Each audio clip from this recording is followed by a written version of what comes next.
तो hello people, आप लोगों का स्वागत है चैनल सायो लर्न के अंदर। और आज हम आ चुके हैं एक इंटरेस्टिंग वीडियो के साथ। जी हाँ, इस वीडियो के अंदर हम बात करेंगे why we need ethical hacker. जी हाँ, हमें एथिकल हैकर की जरूरत क्यों पड़ती है, इस दुनिया को एथिकल हैकर की जरूरत क्यों पड़ती है, या फिर इंडिया को एथिकल हैकर की जरूरत क्यों पड़ने वाली है। आज की वीडियो के अंदर हम कंप्लीट बात करने वाले इस टॉपिक के बारे में। इस पूरे टॉपिक को हम कंप्लीटली डिटेल में समझने वाले हैं। तो वीडियो को अपन देखना जिससे कि आपको बहुत सारा नॉलेज इस वीडियो के साथ आप अपने साथ लेकर जाए। ठीक है, उससे पहले आप लोगों के लिए सवाल है कि what is full form of CEH। जी हाँ, CEH की फुल फॉर्म क्या होती है। आपके सामने कुछ ऑप्शन दिख रहे होंगे, और अगर आपको इसका सही जवाब आता है तो बताइए कमेंट सेक्शन में। आपको कुछ प्यार एंड सरप्राइज मिल सकता है अगर आपने सही जवाब दिया तो। ठीक है, और एक और नोटिस है कि अगर आपको एथिकल हैकिंग सीखनी है तो 299 से कोर्स स्टार्ट मैसेज कीजिए व्हाट्सएप पर, इस नंबर के ऊपर। और आप मोबाइल और कंप्यूटर दोनों से कर सकते हो। 299 से कोर्स स्टार्ट है, तो आप वहाँ पर भी का चेकआउट कर सकते हो। ठीक है, अब लेट्स गेट स्टार्ट। अब शुरू करते हैं वीडियो को। फर्स्टली हमें समझना होगा कि एथिकल हैकिंग की जरूरत क्यों पड़नी चाहिए। ठीक है, मतलब क्यों, आखिर एथिकल हैकिंग और हैकिंग, अगर हैकिंग की जरूरत पड़ रही तो एथिकल हैकिंग की जरूरत मुझे, और मतलब एथिकल हैकर होते क्या है उसके बारे में हम समझने वाले हैं। ठीक है, and ethical hacker is skill person, एक स्किल पर्सन होता है जिसके पास टेक्निकल नॉलेज काफ़ी ज़्यादा एडवांस लेवल की होती है। उसके पास स्किल होती है कि किसी भी टारगेट सिस्टम के अंदर आइडेंटिफाई कर सके किसी भी एक्सप्लॉइट को, और उससे पहले ही डिटेक्ट कर सके और सिस्टम को बचा सके। और वो जो भी काम करता है वो एक जो सिस्टम का ओनर होता है, मालिक होता है, उसकी परमिशन से करता है। जी हाँ, अगर आपके सिस्टम में वो कोई कमी ढूंढेगा तो वो आपकी परमिशन लेगा पहले, उसके बाद वो कमी ढूंढेगा। डायरेक्ट अटैक करते वक्त उसको कोई कमी मिली तो वो एक इलीगल काम हो जाएगा। पहले वो आपकी परमिशन लेगा कि सर मैं चाहता हूँ कि आपके सिस्टम में कोई कमी हो तो मैं उसे ढूंढूँ, और अगर उसको कमी मिली तो वो एक एथिकल हैकिंग प्रोसेस के अंदर आएगा। ठीक है, ऐसा ना हो कि वो अटैक कर रहा हो और वो उसने किसी कमी के साथ अटैक कर लिया और अटैक करने के बाद उसे कुछ नहीं मिला, तो अब वो ये सोचेगा कि नहीं यार एक काम करते, भैया को बता देते कि भैया ऐसा कुछ लफड़ा हुआ है आपके सिस्टम के अंदर, इसको सही कर दो। तो वो जो काम होगा ना वो भैया वाला, वो एक गलत काम होगा, वो एक एथिकल हैकिंग का काम नहीं होगा, वो सिर्फ एक ब्लैक हैट हैकिंग का होगा। तो आपको मेन डिफरेंस समझने की काफ़ी ज़्यादा ज़रूरत है, क्योंकि मोस्टली लोग कन्फ्यूज हो जाते हैं कि यार एथिकल हैकिंग क्या है, यार हैकिंग क्या है, मतलब गलत चीज़ लगती है लोगों को, लेकिन गलत चीज़ वैसे कुछ भी नहीं है। ठीक है, और एथिकल हैकिंग को, एथिकल हैकर जो भी होता है ना, उसको अपने टारगेट सिस्टम में जो भी वो काम कर रहा है उसको वहाँ के लेंस के रूल या फिर उसके टारगेट सिस्टम के रूल, उस ऑर्गेनाइजेशन के रूल को फॉलो करना पड़ता है। लाइक आपके पास एक 5 मंजिल की इमारत है। ठीक है, हम एग्जांपल लेते हैं। ठीक है, आपके पास एक पाँच मंजिल की इमारत होगी अगर आपके पास कोई भी, और अगर आपको किसी ने कहा है कि आपको अगर इसके ऊपर अगर आपको प्रैक्टिस करनी है तो आपको इजाज़त है कि आप सिर्फ फर्स्ट या सेकंड फ्लोर पर ही जाओ। ठीक है, लाइक अगर यहाँ पर एक 5 मंजिल की इमारत है, ठीक है, यहाँ पर अलग अलग टाइप के मंजिल है। ठीक है, आप समझ लेना, थोड़ा मैं रफ ड्राइंग कर रहा हूँ, और आपको बोला है कि आपको इसको टेस्ट करना है। तो अगर आपको वो कहेंगे ना कि आपको यहाँ तक ही टेस्ट करना है, मतलब आपको ये जो लिमिट दिख रही है ना, ये वाली, ये देखो, इसको एरो कर रहा हूँ मैं, तो ये ड्राइंग काफ़ी ज़्यादा ख़राब है मेरी, तो चलेगा लेकिन समझना आना चाहिए। ठीक है, तो अगर आपको कोई कहे कि आपको इस वाले पॉइंट तक ही यहाँ से अंदर घुसना है और इस वाले पॉइंट तक ही टेस्टिंग करनी है, चाहे अगर रास्ता खुला हो लेकिन आपको आगे नहीं जाना है, चाहे कुछ भी हो जाए आपको आगे नहीं जाना है। आपके आगे जाते ही आप एक इलीगल काम के अंदर आपका नाम आ जाएगा, मतलब लोगों को लगेगा कि आपने एक इलीगल काम किया है। सो फर्स्ट ऑफ ऑल आपको जो भी बाउंड्री मिले, जो भी आपको लिमिट मिले, उसकी आपको रेस्पेक्ट करनी है, और उस लिमिट की रेस्पेक्ट के साथ ही आपको अपने जो सिस्टम के जो ऑर्गेनाइजेशन कमांड्स हैं या फिर अपने जो भी मॉड्यूल्स हैं उसको आपको एक्सप्लोर करना है, फिर अपने हिसाब से अपना सिस्टम को रन करना है, फिर आपकी जो भी सेट ऑफ रूल है उसको अप्लाई करना है उस सिस्टम के ऊपर। ठीक है, अब आपने समझ लिया कि एथिकल हैकर कौन होते हैं, मतलब क्या करते हैं, जो भी आपने समझ लिया, पूरी जानकारी ले ली। अब ये बताओ कि हमें उसकी ज़रूरत क्यों है। ठीक है, मान लिया कि वो अच्छे होते हैं, वो गलत काम नहीं करते, वो बाउंड्री की रेस्पेक्ट करते हैं, लेकिन ज़रूरत क्यों है। आप खुद सोचो, एक मिनट आप अपने हिसाब से खुद सोचो कि हमें ज़रूरत क्यों है। आपके मन में क्या आएगा कि अगर कुछ गलत काम हो रहा है तो सही काम करने के लिए लोग होने चाहिए ना, संसार का नियम यही है, अगर गलत काम हो रहा है तो सही काम भी होना चाहिए, तभी संसार में बैलेंस बना रहेगा। सो अब हम समझ वाले हैं कि हमें एथिकल हैकिंग की ज़रूरत क्यों पड़ती है।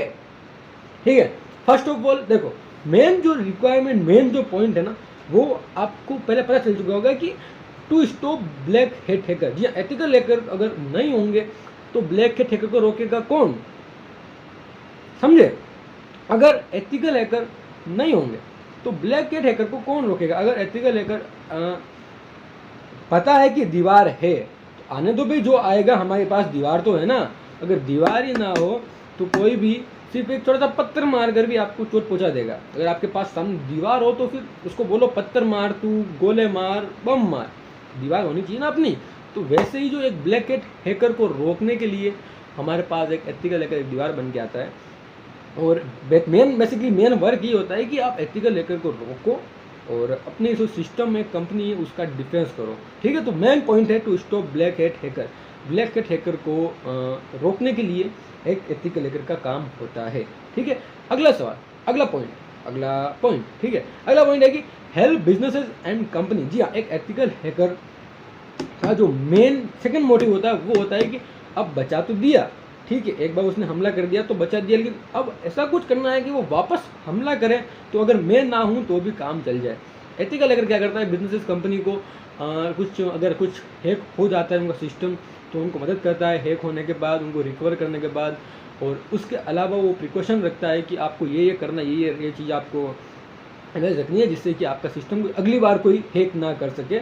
मेन बिजनेसेस, बड़ी बड़ी कंपनीज के रिलेटेड सोचो, अगर फेसबुक एक बड़ी कंपनी है, ठीक है, और अगर कोई हैकर जाए तो उसे हैक कर लेगा। अगर उसके बाद एथिकल हैकर, अगर फेसबुक के पास एथिकल हैकर नहीं होंगे तो फेसबुक बेसिकली अपना बहुत सारा पैसा एथिकल हैकर को देता है।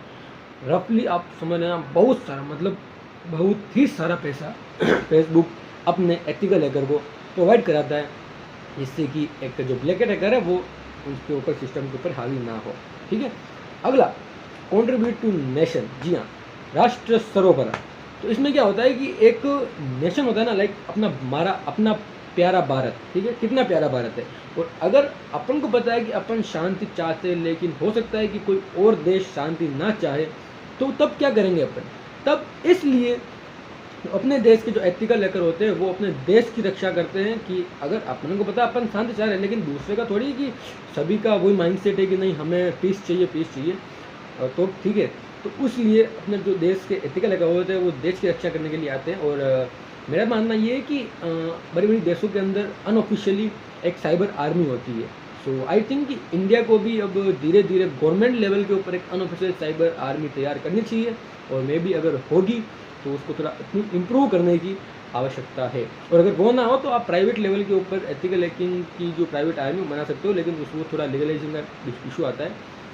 बट मेरा हिसाब से, मेरी पर्सनल ओपिनियन ये है कि इंडियन गवर्नमेंट को ऑफिशियल या फिर अनऑफिशियली एक साइबर आर्मी बनानी पड़ेगी, तभी आप अपने देश की एक अच्छी तरीके से रक्षा कर सकोगे। क्योंकि हमें देखो, नो डाउट इंडिया के ऊपर जो अटैक है, साइबर अटैक, वो होते आए हैं। अभी हाल ही के अंदर हमने देखा है कि एम्स दिल्ली के अंदर, शायद दिल्ली या कोई एम्स हॉस्पिटल था, वहाँ पर अटैक हुआ जिसके अंदर हैकर ने रैंसम कर दिया और 200 करोड़ की डिमांड रखी थी, आई थिंक सो, ठीक है। सो देखो, काफ़ी बड़ी अमाउंट है 200 करोड़, ठीक है। लेकिन गवर्नमेंट लेवल के ऊपर अगर वो थोड़ा सा अच्छा प्रिकॉशन कर सकते थे या फिर एक प्राइवेट इंडिविजुअल भी कोई अच्छा प्रिकॉशन कर सकता था तो नो डाउट इससे हम डिसोल्व कर सकते थे, ठीक है ना। क्योंकि इतना बड़ा इशू नहीं है, सिर्फ साइबर अवेयरनेस की जरूरत है। किसकी जरूरत है? साइबर अवेयरनेस की। और हम हमारे चैनल के साथ साइबर अवेयरनेस को फैलाना चाहते हैं कि लोगों तक पहुँचे कि साइबर अवेयरनेस कितनी इंपॉर्टेंट चीज़ है जिससे आप अपनी और अपने परिवार की रक्षा कर सको, ठीक है। इसीलिए आप समझते हैं कि एथिकल हैकिंग का मतलब मोटिव क्या होता है। देखो, ethical hacking is not a criminal activity. ये क्रिमिनल एक्टिविटी नहीं है, ये एक, आप समझ सकते हो कि एक शक्ति मिली है आपको, ठीक है। अभी शक्ति को आपको काम उपयोग करना है, ठीक है। अगर आपको किसी ने एक तलवार दे दिया, तो तलवार दे दिया है और आपको कहा है कि इस तलवार से आपको 2 किलो आलू काटने हैं, ठीक है, 2 किलो आलू काटने हैं आपको। तो अब वो 2 किलो आलू काट लिया आपने, उसके बाद आपके पास तलवार वो फ्री पड़ी है। अब या तो तलवार वहीं रख दोगे या फिर आप उससे प्याज या फिर टमाटर काटने लग जाओगे, लेकिन आपको सिर्फ आलू काटने के लिए वो तलवार दी गई है।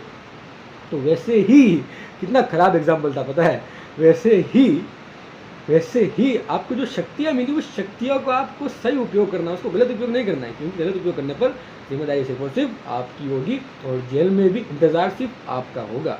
तो कोई गलत काम ना करना है, और जो भी चीज़ सीख रहे हो वो ऐसा करो कि कुछ अच्छा हो, मतलब प्यार बांटना चाहिए। कोई भी छोटा मोटा काम हो तो उससे प्यार बांटना चाहिए, क्योंकि प्यार बांटने से बढ़ता है, ज्ञान भी बांटने से बढ़ता है।